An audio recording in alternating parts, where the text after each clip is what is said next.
ভক্তদের তো দিতে পারছি না। আসসালামু আমি জিনা। কেমন আছেন আপনারা? আশা করি ভালো আছেন।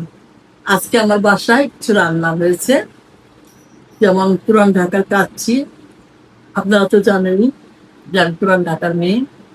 আর এখানে সেমাই রান্না হয়েছে, এটা আমি নিজ হাতে করেছি, আমার খুব পছন্দের। আর এখানে মিষ্টি আছে, এটা আমার ছোটবেলার অনেক স্মৃতি মনে করিয়ে দেয় এই মিষ্টিটা। সেই মিষ্টিটা আজকে নিয়ে আসলাম, যদিও বা খাওয়া নিষেধ সবকিছু এখানকারই। একটু একটু খাবো, মিষ্টি বাদ দিয়ে একটু একটু সবকিছু খাবো। খুব মজা করেছে।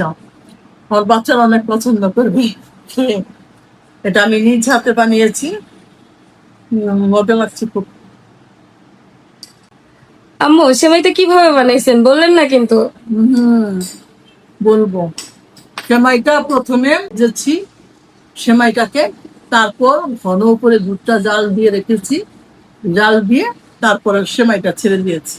তারপর এটা সুন্দর বোলের মধ্যে নিয়ে তারপর কিশমিশ বাদাম টাদাম দিয়ে সাজালাম। আমি এখন এই যে খেলাম, ভক্তদের তো দিতে পারছি না। আপনার ভক্তরাও আপনার এই ভিডিও দেখে অবশ্যই বাসায় ট্রাই করবে। আপনারা ট্রাই করেন, ট্রাই করলে অনেক খুশি হব। হ্যাঁ, অবশ্যই কমেন্ট করে সবাই জানিয়ে Comment দিবেন করে সবাই জানাবেন কে কে খেয়েছেন এভাবে বানিয়ে। যদিও এটা একদম রেগুলার স্টাইলেই করা, জাস্ট হচ্ছে একটু ঘিয়ে ভাজলেই ঘ্রাণটা অন্যরকম ভাবে ঘিয়ে ভাজলে আর ঘন করে দুধটা জাল দিতে হবে। জল দিয়ে তারপর আবার একটু নারকেল ছিটিয়ে দেওয়া যায়। তোমাদের জন্যই তো আনা হয়েছে পুরান ঢাকা বিরিয়ানি, আমার বাবার বাড়ি বিরিয়ানি। এটা সবাই জানে যে পুরান ঢাকার মেয়ে জিনা। সেখান থেকে আনা বিরিয়ানি, আমার ছেলে মেয়েটা খুব পছন্দ করে। আম্মু এগুলো কি মিষ্টি নিয়ে আসছেন? এটা একটা আমাদের স্মৃতি, আমার স্মৃতি আর কি, ছোটবেলার স্মৃতি। পুরান ঢাকার এই যে চিনি পড়া থাকে, যে দানা দানা থাকে, সেই মিষ্টিটা কিন্তু খেতে কিন্তু আমার তখন অনেক মজা লাগতো। এই মিষ্টিটা খেতে কিন্তু মজার মিষ্টি। আচ্ছা, হ্যাঁ, দেখতেও অনেক লোভনীয় এগুলো লাগতেছে। কাচের বাক্সর মধ্যে এই মিষ্টিগুলো ফেরি করে বিক্রি করতো। তখন আমাদের বাড়ির পাশ দিয়ে যেত, তখন নানু বলতো যে আমি কান্নাকানি করতাম মিষ্টিটা খাওয়ার জন্য, বায়না ধরতাম।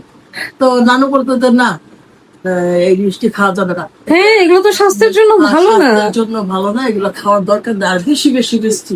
কিন্তু দেখেন এগুলো খেতে মজা লাগে, তাই না? মিষ্টিটা খুব সুন্দর এগুলোকে লাগছে। বলে মনে হয় দানা পোড়া, এগুলোকে বালুশাই বলে নাকি এরকম একটা দানা দানা পোড়া থাকে। আপনারা বলে দিন এটার নাম কি। এটা কিন্তু আম্মু খুব ফেভারিট মিষ্টি, আপনাদের প্রিয় নায়িকার পছন্দের মিষ্টি, বালুশা মিষ্টির মতো হবে, ছোটবেলার পছন্দের মিষ্টি। ছোটবেলা পছন্দের মিষ্টি। আজকে এই যে পিঠা, চিট পিঠা বলা হয় এটাকে, এটার সাথে আমি তোমাদের জন্য গরুর মাংস রেখেছি, এই যে এখানে এই পিঠা দিয়ে তোমরা খান।